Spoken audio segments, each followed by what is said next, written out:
I was roused from sleep by a gentle tap on my shoulder. My mind, still shrouded in slumber, struggled to comprehend the situation. When I finally opened my eyes, I found Sophie beside my bed. Her complexion was pale, her eyes glistening with unshed tears, and her fingers trembled slightly. "Ethan," she whispered, her voice so soft it barely reached me. "We need to talk." My heart raced in my chest. It wasn't merely the message. It was the weight of her words. There was a heaviness, an unresolved tension in her tone. She looked at me as if she were on the verge of revealing something unbearable. The silence in the house, typically soothing, now felt oppressive.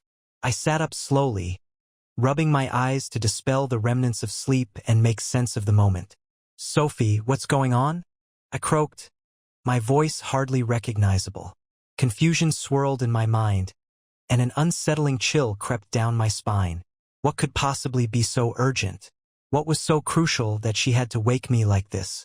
Her gaze avoided mine, and for a brief moment, I wondered if she even heard my question. She took a deep breath, thickening the tension in the room. Whatever was happening, it clearly wasn't going to be a straightforward conversation. A few months back, I never would have predicted that I'd be living with Sophie. After my father passed away, our relationship had been distant, nearly non-existent.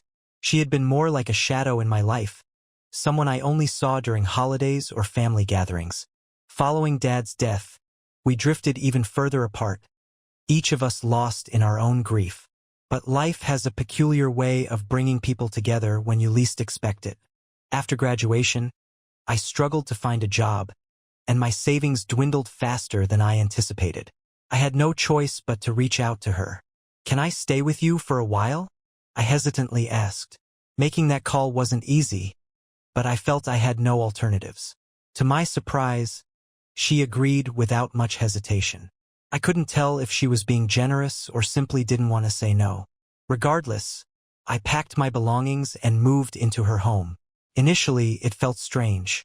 The house was incredibly quiet, nestled at the town's edge, surrounded by trees that seemed to muffle the outside world. Time seemed to slow down there, the days blending into one another. I did my best to remain inconspicuous, spending most of my time searching for work or staying out. Yet, even in that silence, there was an unsettling feeling about being there. We would share dinners, making small talk about mundane topics like the weather or my job search. Sophie was always courteous, but there was an inexplicable distance between us. It felt as though she wasn't entirely present, even when she sat right across from me. As days passed, I started noticing subtle shifts. Occasionally, I'd catch her looking at me a moment too long, her gaze lingering in a way that made me uneasy. Though I couldn't pinpoint why, I dismissed it as mere imagination, convincing myself I was just being paranoid. But the tension in the air was unmistakable. One evening, after a particularly quiet dinner, she stepped out onto the balcony to water the plants. I stayed inside, tidying up, attempting to shake off the gnawing feeling that had plagued me all day. As I turned to take the dishes back to the kitchen, our eyes locked through the glass door. It lasted only a brief moment, yet it felt as though time had frozen. Without realizing it, I found myself walking toward her. She stood still, watching me with an unreadable expression. When I reached her, something unspoken passed between us. Without thinking, I leaned in and our lips met. The kiss was fleeting, almost accidental, yet it rocked me to my core. I quickly stepped back, my heart racing and thoughts racing. What had I just done? I glanced at her, expecting anger or some sort of reaction. But she remained silent, seemingly as shocked as I was. We didn't discuss it afterward. There was no need. The silence that followed was louder than any words we could have exchanged. As I lay in bed that night, staring at the ceiling, I realized that everything between us had changed forever. In the aftermath of that night, things were different. Although we never addressed it, we continued to share the same space, now separated by an invisible barrier that hadn't existed before. It was as if we were both pretending that nothing had transpired, holding on to our daily routines. Yet beneath the surface, something was brewing. The memory of that kiss lingered in my mind. It was brief, hardly more than a brush, yet it echoed in my thoughts relentlessly. I couldn't quiet it. Every time I looked at Sophie, I could see she was wrestling with it as well. Her smile seemed forced, her gaze often averted, and the once easy conversations over dinner had turned awkward, weighed down by unspoken thoughts. But the tension wasn't limited to our conversations. It permeated every moment we shared, every glance, every accidental brush of our hands in the hallway.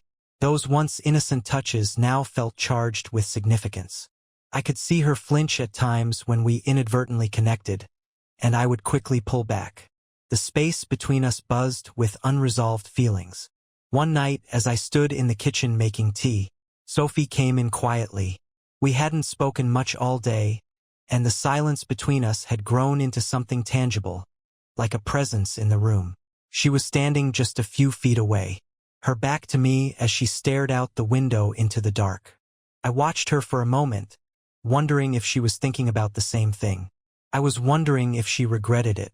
"Sophie," I finally said, breaking the silence.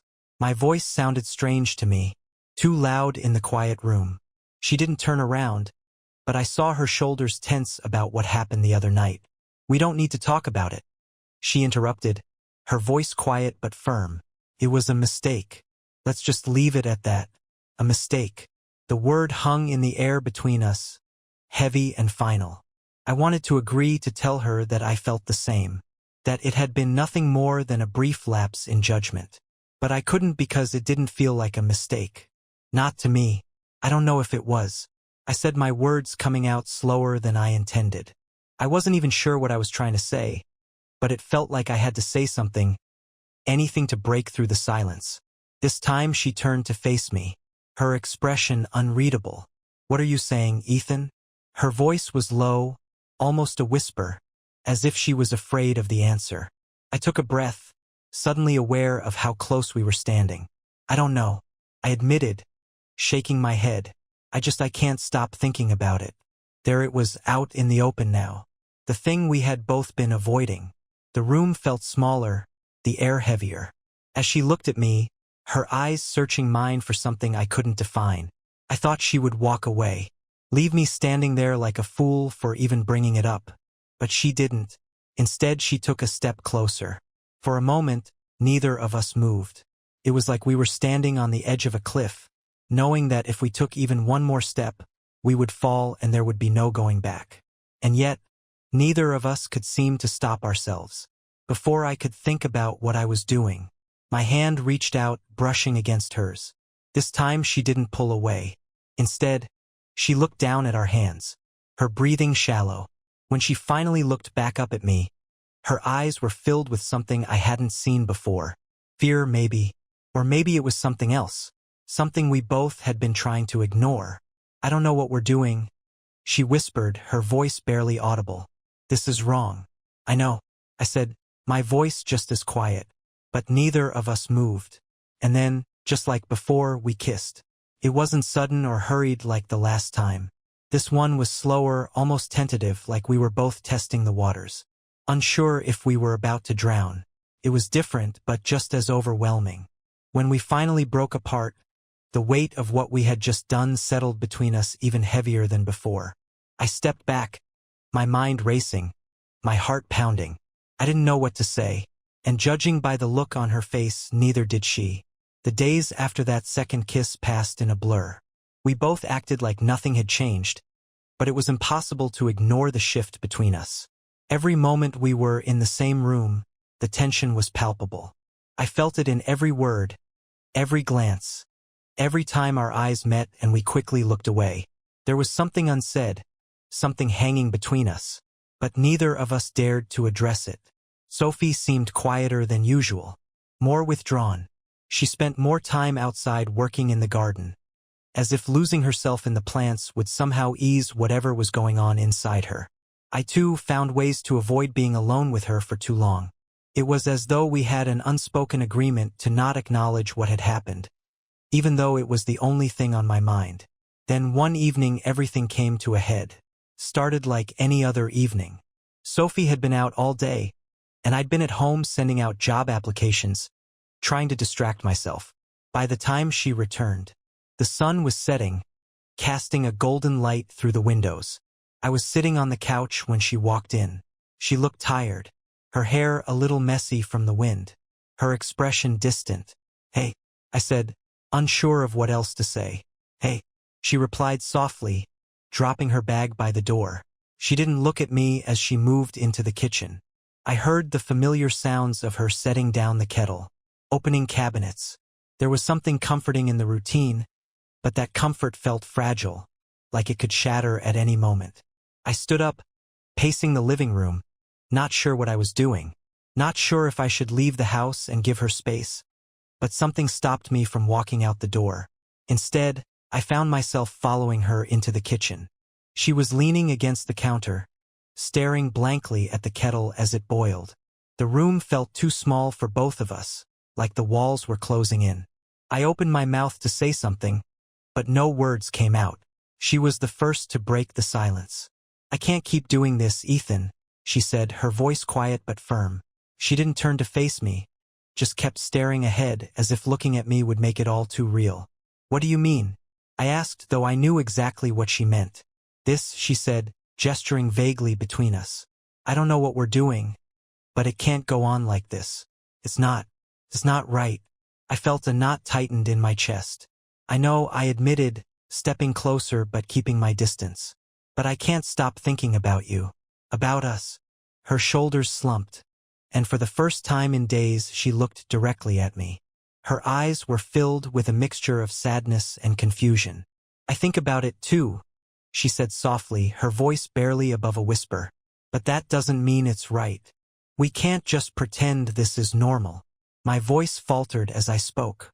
"I don't know if it is," I continued, "but it's real. I know you feel it too." She didn't respond right away. Instead, she turned off the kettle and placed both hands on the counter, gripping it as if it were her only anchor.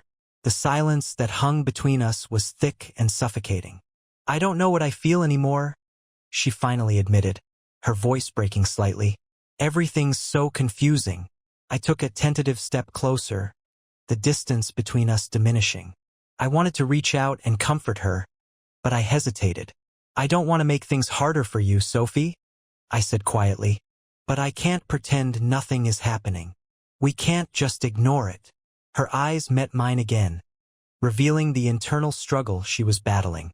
Part of her wanted to push me away, to maintain some semblance of normalcy. Yet another part of her, the one that had kissed me back twice, couldn't quite let go. "This isn't going to end well," she said, shaking her head. "We both know that." I swallowed hard, acknowledging her truth. There was no future for us, no clear path ahead. Yet that didn't stop me from wanting her, from feeling an undeniable pull toward her that I couldn't explain. "I don't know what to do," I admitted. I don't want to lose whatever this is." For a moment, it seemed like she might cry, but she blinked rapidly, fighting back the tears. "I don't either," she whispered, and that was the most genuine thing she had said in weeks. I took another step forward and reached out. My hand brushed against hers, and I felt her tense momentarily before she relaxed into my touch. Our fingers intertwined lightly, and for a brief moment, it felt like we could hold on to this fragile connection between us. But deep down, we both understood that it might not be possible. "I wish things were different," I said, my voice barely above a whisper. She nodded, her grip on my hand tightening slightly. "Me too." We stood there in silence, hand in hand, fully aware that we were teetering on the edge of something irreversible. Neither of us was willing to take that next step, yet neither of us was ready to walk away. The room felt unnaturally still, too quiet, as if waiting for one of us to make a move. All I could do was hold her hand and hope we could somehow navigate this without shattering everything. The days following our conversation in the kitchen felt like a tightrope walk. Every word, every glance was charged, as if at any moment, everything could collapse. We went through our routines, Sophie tending to her garden, and I filled my days with job applications. But the unspoken weight between us lingered like a shadow we couldn't escape. Every moment in that house felt tense, as if we were just waiting for something to break. One evening, I sat on the porch, staring out at the trees encircling the house. The sun was beginning to set, casting long shadows across the yard. It was peaceful, yet that peace felt fragile, like it could shatter at any moment. Sophie joined me a few minutes later, sitting silently beside me on the bench. We didn't speak for a while. We simply sat together, watching as the world faded into dusk. I could feel her presence beside me, so close, yet it felt like there was an abyss between us. I glanced over at her, noticing how the fading light danced in her hair, how she seemed lost in thought. Her brow was furrowed. I couldn't read her mind, but I suspected her thoughts mirrored mine. Finally, I broke the silence. "I've been thinking about what you said." She didn't look at me, but gave a slight nod, as if she had anticipated this discussion. "I know this isn't right," I continued, my voice lowering as if confessing a secret, "but I can't stop. I don't know how." Her hands rested in her lap, and I saw her fingers tighten slightly. "Neither can I," she whispered so softly that I almost missed it. There it was again, that unspoken truth that had hovered between us for weeks. We both knew it couldn't end well, yet neither of us could pull away. It felt like being swept away in a current, pulled toward something we didn't want to confront but couldn't avoid. For a moment, we sat in silence, the tension between us thickening with each passing second. Then, without thinking, I reached for her hand. She didn't pull away this time.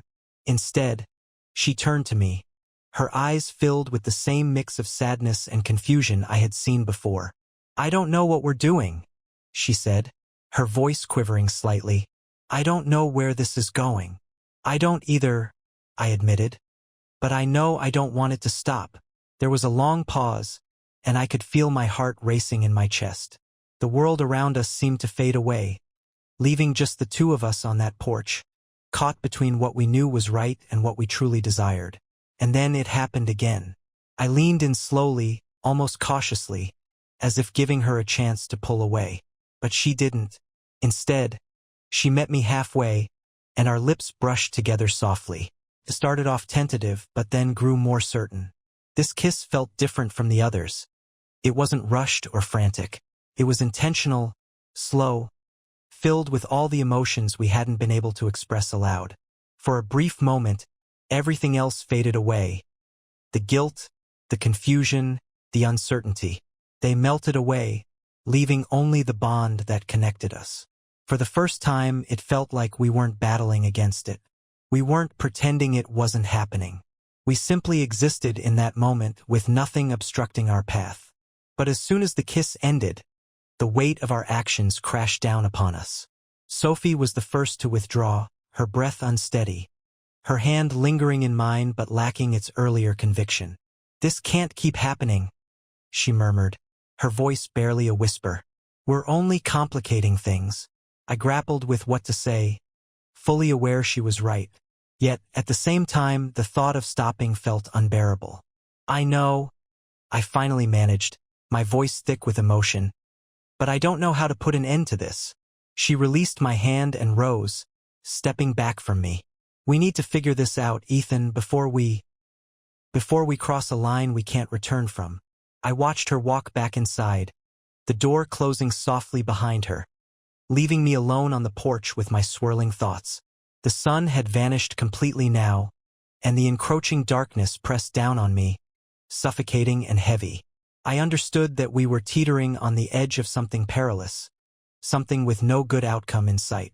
But even as I sat there, staring into the night, I couldn't shake the feeling that it was already too late. We had crossed a boundary, and no matter how much we tried to pretend otherwise, there was no turning back. The silence between us became unbearable. After that kiss on the porch, everything shifted again. We attempted to resume our routines, but the weight of our actions loomed over us like an ever-present shadow. Every time we brushed past each other in the hallway or shared a meal, it felt like we were both walking on eggshells, avoiding the inevitable confrontation. I sensed the tension in the air thickening, yet neither of us dared to mention it. One evening, after what felt like an eternity of silence, I found myself pacing my room, filled with restless energy and anxiety. The house was eerily quiet, the kind of stillness that felt wrong. I heard the soft creak of the floorboards in the hallway, and instinctively, I knew it was Sophie. I hesitated for a moment, then opened the door. She stood just outside, as if she had been deciding whether to knock. Our eyes locked, and for a long moment, we remained motionless, caught in a fragile moment. "Can I come in?" she finally asked, her voice soft and almost trembling. I nodded, stepping aside to let her enter. She walked into the room slowly, wrapping her arms around herself as if seeking comfort. I closed the door behind her, the click of the latch sounding louder than it should have in the quiet. We stood in silence for a while. She lingered near the window, gazing out into the night while I leaned against the edge of the bed, unsure of what to do or say. The air was thick with all the unspoken words and emotions that hung heavily between us. "I don't know how to stop this," she finally whispered, still not meeting my gaze. "I thought I could pretend it didn't happen, but I can't. It's tearing me apart." Her words struck me hard, resonating deep within. I completely understood her feelings because I had been wrestling with the same turmoil. The guilt, the confusion, the constant struggle between what we knew was right and what we truly desired. It was suffocating. "I don't want to let go," I replied, my voice rough with raw emotion. "I've tried, but I just can't." At last, she turned to face me, and in her eyes, I saw the same conflict I had been carrying within me for weeks. We both knew that this couldn't continue, that we were heading down a path leading to a dead end. But even with that understanding, I couldn't bring myself to utter the words that would make it stop. "Ethan," she started, but her voice cracked, and she shook her head, unable to finish. Without thinking, I moved closer to her, drawn by an irresistible force. As I reached her, I gently took her hands in mine. She didn't pull away. Instead, she looked down at our hands, her breath coming in shaky, uneven bursts. It felt as if we were standing on the brink of a cliff, staring down into the abyss. In a moment of urgency, I leaned in, closing the gap between us. This kiss was different. It was slower, more deliberate, laden with the weight of everything we felt but couldn't articulate. It felt like we were both searching for something in that instant. Answers, solace, maybe even a way to make sense of the chaos we had created. When we finally pulled away, the room felt colder and emptier. Sophie stepped back, her expression a mix of sadness and resignation. She let out a shaky breath, quickly wiping her eyes before turning away from me. "This has to end," she said, her voice barely above a whisper. "We're just hurting ourselves. We're hurting each other."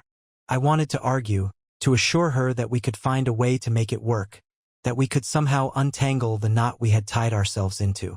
But deep down, I recognized the truth in her words. We couldn't go on like this. Every step we took together brought us closer to something that could break us both. "I know," I said quietly, my chest tight with emotions I couldn't fully express, "but I don't know how to let go." Neither did she, and it was clear. We were both ensnared in this impossible situation with no easy way out. For a long moment, we stood there in silence, the weight of our shared decision pressing heavily upon us.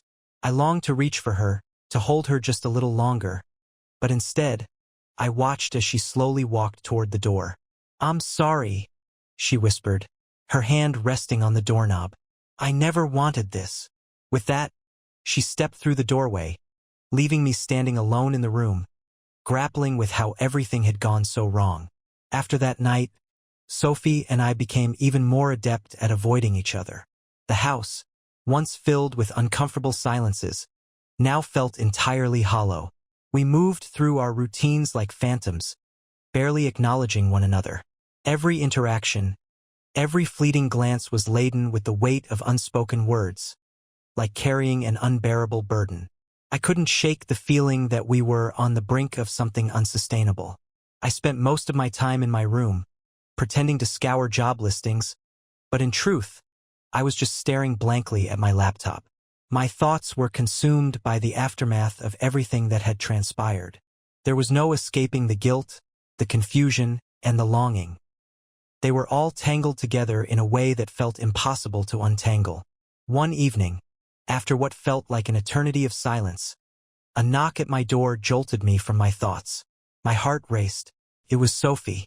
I knew it even before I opened the door. When I did, I found her standing there, looking as weary and worn as I felt. Our eyes met briefly, but she quickly averted her gaze. "Can we talk?" she asked softly. I nodded, stepping aside to let her enter. She walked into the room, but neither of us made a move to sit down. Instead, we stood there awkwardly, a few feet apart, as if even that distance was too fragile to breach. "I've been doing a lot of thinking," she began, her voice trembling. "About us, about everything we've done." She paused to take a deep breath. "And I don't know how to fix it, Ethan. I don't think it can be fixed." Her words struck me hard, and I struggled to find a response. She was right. Deep down, I knew it. There was no fixing this. We had crossed too many boundaries and ventured too far down a path we never should have taken. "I don't want to lose you," I said quietly, my voice barely above a whisper. "But I don't know how to stay either." Sophie looked at me then, her eyes brimming with a sadness that felt as if it could swallow us whole. "We're already lost, Ethan," she said, her voice breaking. "We lost ourselves the moment this started." My chest tightened at her admission. The reality of her words sank in. She was right. No matter what we tried to do now, no matter how desperately we wanted to hold on to whatever we had, we were already too far gone. The people we had been before all of this, the people we wanted to be, were already lost. "I don't know what to do," I confessed, my voice thick with emotion. "I don't want this to end, but I don't know if we can keep going." She nodded, and for a long moment, silence enveloped us. We were perched on the brink of something monumental, yet neither of us had the strength to leap, nor could we find a way to turn back. Finally, she spoke again, her voice barely a whisper. Maybe the only thing left to do is let go." The silence that followed felt like the closing of a chapter. We both stood there, fully aware she was right, yet unable to take that final step away from each other. "I wish things were different," I said, my heart aching with every syllable. "So do I," she replied softly, tears welling in her eyes. In that moment, I realized that no matter what lay ahead, this was the end for us. We had fought to hold on, to make sense of something that was never meant to be, but now there was nothing left to cling to. As she turned to leave, I didn't stop her. Couldn't. All I could do was watch her walk away, knowing this was a decision neither of us wanted to make but understood was necessary. The next few days passed in a blur. Sophie and I barely crossed paths. When we did, it felt as though we were strangers sharing the same space. We had made our choice, at least she had. The weight of it bore down on me, and I couldn't shake the feeling that something unresolved still lingered between us. It was a Saturday afternoon when I finally decided to leave. I couldn't remain in that house any longer, not with the memories of everything that had happened clinging to every corner. I packed my belongings quietly, not wanting to disturb the fragile peace that had settled between us. I convinced myself it was the right decision, that leaving would give us both a chance to heal from whatever we had broken. But a part of me doubted it. Leaving felt like another way of running from what I couldn't confront. As I zipped up my suitcase, I heard a soft knock at my door. My heart sank. Sophie. I hadn't expected her to come now, when everything felt so final. I opened the door, and there she was, her expression unreadable, her eyes searching mine for something. Maybe the same reassurance I was looking for. "Are you leaving?" she asked, her voice barely above a whisper. I nodded, unsure how to respond. What could I say? We had already said everything, hadn't we? Yet something in her tone made me hesitate. There was sorrow there, yes, but also something else. Something unexpected. She stepped into the room, her gaze never leaving mine. "I thought I'd be ready for this," she said softly. "But I'm not." Her words hung heavily in the air, filled with all the unresolved emotions that had accumulated between us. I felt my pulse quicken, the familiar tension creeping back into the space. "Neither am I," I admitted, the truth spilling out before I could contain it. For a long moment, we stood in silence, caught between what had been and what could have been. I could see the conflict in her eyes, mirroring the turmoil within me. I had thought that leaving would bring us peace, but now that the moment was upon us, I realized it was far more complicated than I had anticipated. "I don't know what to do, Ethan," she whispered, her voice trembling. "I don't want to keep hurting you, but I don't know how to let you go either." My chest tightened at her words. I stepped closer to her, acting on instinct rather than thought. "Maybe we don't have to let go," I said, my voice low and uncertain. "Perhaps there's another way." Her eyes met mine, wide with a blend of hope and fear. "And what way is that?" she asked, her voice barely a whisper, as if she was afraid of the answer. I didn't have a real answer. All I knew was that I couldn't keep pretending that leaving would solve anything. But staying didn't feel like a solution either. She reached out, her hand brushing lightly against my arm. It was a small gesture, yet it made my heart race, pulling me back into the confusion and longing that had been suffocating me for weeks. "I don't want to keep making mistakes," she whispered, her voice trembling. I gazed into her eyes, searching for something, anything, that could guide us on what to do next. But all I found reflected back was the same confusion, the same pain. I longed to say something reassuring, something that would make everything clear. But the words wouldn't come. Then, almost abruptly, she took a step back. Just one step, but it felt like a chasm had opened between us. Her hand fell away from my arm, and her gaze dropped to the floor. Maybe some things just can't be fixed," she murmured, her voice so quiet it nearly vanished in the stillness of the room. I stood there, paralyzed, as she turned and walked away. The sound of her footsteps faded down the hallway, and with them, the last thread of hope I had been clinging to unraveled. I didn't pursue her. I didn't call her back. I remained rooted in place, allowing the silence to engulf me completely. In that stillness, I was left with one haunting question, one that would linger long after I left that house. Had we ever truly had a choice, or were we always destined to fall apart?